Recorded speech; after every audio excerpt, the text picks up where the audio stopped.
बिस्मिल्लाहिर्रहमानिर्रहीम। अस्सलाम वालेकुम। मैं माज़ जाबिर बंगश। मैंने कमर के दर्द की, घुटनों के दर्द की, सर दर्द की, गर्दन की बहुत सारी वीडियो बनाई है। तो उसमें से मतलब कुछ ज़्यादातर मैसेजेस, कमेंट्स और कॉल्स भी बहुत सारे लोगों की आती है कि सर वो L4, L3, L5 और S1 ये मतलब होता ये है कि मतलब मोरों में गैप आ जाते हैं, मोरों के अंदर लोथड़े होते हैं, उसका दब जाना और ज़्यादातर बैठ के बहुत ज़्यादा काम करना, मतलब या फिर वो बाइक पे बहुत ज़्यादा लोग सफ़र करते हैं, उनका काम ही यही है, उसकी वजह से होता है। अच्छा, अक्सर कभी-कभार ऐसा होता है कि मतलब जब आप करवट बदलते हो ना, करवट बदलते हुए भी आपको तकलीफ़ हो रही होती है।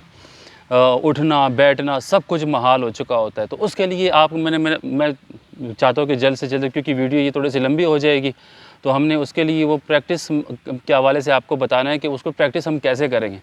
पहली बात तो ये कि आपने कोई तकिया नहीं रखना है, सही है? तकिया नहीं रखने के बाद आपने इस पोज़ीशन पे लेटना है। अब शुरू करते पहले, अच्छा सबसे पहले इसका ये है कि हम उसमें टाइमिंग कौन-सी होगी। देखिए, अगर आपको जो टाइम सूटेबल मिलता है, सपोज़ करो सुबह के टाइम में, तो ज़्यादा अच्छा है। ऐसा नहीं है कि दोपहर को प्रैक्टिस है जब उससे कोई फ़ायदा नहीं है, एक्सरसाइज़ करने से कोई फ़ायदा नहीं है। किसी भी टाइम कर सकते हो, फ़ायदा सबका है। शाम का टाइम तो देखो, पुराने ज़माने में हमारे सहाबा कराम भी और जितने भी मतलब ये मैदान सजाते थे, मुकाबले करते थे लड़ने के, वो शाम का टाइम का ज़्यादातर करते थे। तो इसका मतलब है शाम के टाइम में शुरू से फ़ायदे हैं। तो ये टाइम जो 5, 6, 7 बजे के दौरान है, ये भी बड़ा अच्छा टाइम है। अगर आपको सुबह का टाइम मिलता है तो ये भी। लोगों के ज़्यादा सवाल है किस टाइम करना चाहिए, तो मैं इनके सारे क्लियर कर दूँ इसके अंदर, वीडियो के अंदर।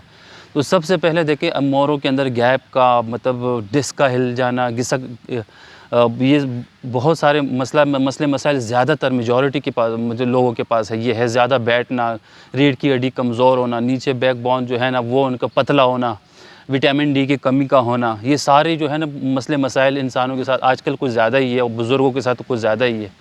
तो इसमें आपको खुराक भी थोड़ा-सा अच्छा करना चाहिए, दूध का इस्तेमाल करें। आजकल अल्लाह करे दूध हमें ओरिजिनल मिले, तो बहरहाल इन चीज़ों का थोड़ा ख़्याल करना है, थोड़ा दूध भी लेना है, तो इससे आपको बहुत फ़र्क पड़ेगा। पहला एक्सरसाइज स्टेप बाय स्टेप लेके चलना पड़ेगा आपको इसको, क्योंकि नाज़ुक मामला है, रीढ़ की हड्डी का मामला है। इसको आपको बड़ा स्टेप बाय स्टेप लेकर चलना पड़ेगा। इस तकरीबन कोई मैं 5 एक्सरसाइज आपको बताऊँगा, इसको आपने डेली की बुनियाद पे करना है। कम से कम 15 मिनट तक तो करना ही करना है, और इंशाल्लाह 21 दिन तक 15 मिनट करोगे, आपको बहुत फ़र्क पड़ेगा। पहला स्टेप क्या करना है, यूँ लेट गए, ये अपने दोनों हाथ सीधे रखे हुए हैं और दोनों पैर हमने यूँ रखे हुए हैं। अब क्या करना है, 1, 2, 3, 4, 5, 6, 7, 8, 9, 10। मैं 10 इसलिए कर रहा हूँ कि वीडियो लंबी ना हो जाए। आपने 20 मरतबा करना है, 1, 2, 3, ठीक है। ये करने के बाद उसके बाद आपने थोड़ा सा रिलैक्स होना है। अपने पास कोई ऐसे छोटा तकिया रखना है।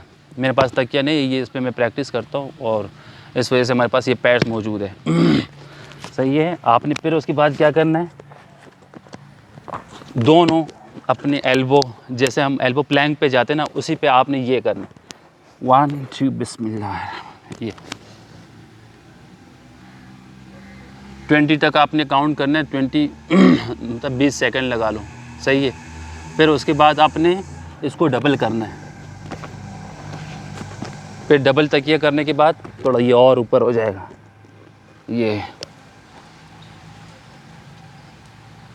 20 सेकंड तक आपने ये काउंट करना है। इसके बाद फिर उसको हटाना है। हटाने के बाद फिर अब जो आपने उठना है ना, वो अपने हाथों पे उठना है, यानी अपनी कमर पे ज़ोर नहीं लगाना है, हाथों पे उठना है। ऐसे 20 सेकंड तक ऐसे होल्ड करना है। 20 सेकंड होल्ड करने के बाद आपने ये प्रैक्टिस करना है। इससे आपको फ़र्क पड़ेगा।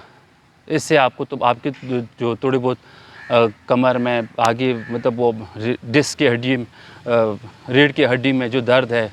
अच्छा, इसमें देखो MRI अगर आप करवाते हो, MRI में आपको पता चल जाता है कि मतलब मेरे साथ क्या मसला है, ठीक है। ये आपने किया है, इसके बाद फिर उसके बावजूद अच्छा मतलब ये एंगल मेरे पास मौजूद है, आपके पास नहीं हो सकते हैं।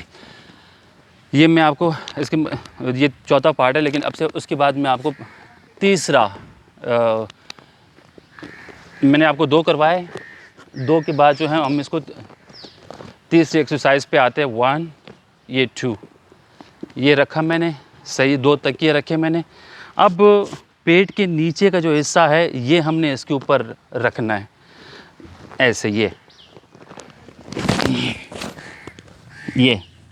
अब ये दोनों अपने हाथ पीछे ऐसे रखना है, 1 2 3 4 5, 20 सेकंड तक आपने ऐसे करना है। 2 सेट आपने ये लगाने हैं, ठीक है। ये आपने 2 सेट लगाए, आपके हो गए टोटल 3 हो गए। अब हम उसको आते हैं चौथे की तरफ, 4th। अब आपने क्या करना है, ये देखो मेरा सीधा हाथ और उल्टा पाँव, सीधा हाथ मैंने ज़मीन पे रखा हुआ है और इसी तरह आपने क्या करना है, ये देखो ये 1 2 3, 10 सेकंड तक ये करना है। फिर इसी तरह आपने उल्टा पाँव उठाना है, सीधा हाथ उठाना है, 1 2 3 4 5, 10 सेकंड तक आपने ये करना है। ये हो गए आपके 4 एक्सरसाइज।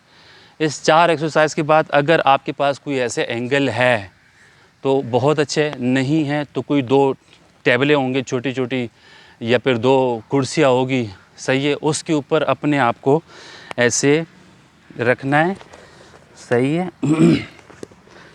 अच्छा, अपने पाँव ऐसे सीधे रखना है। पाँव सीधे रखने के बाद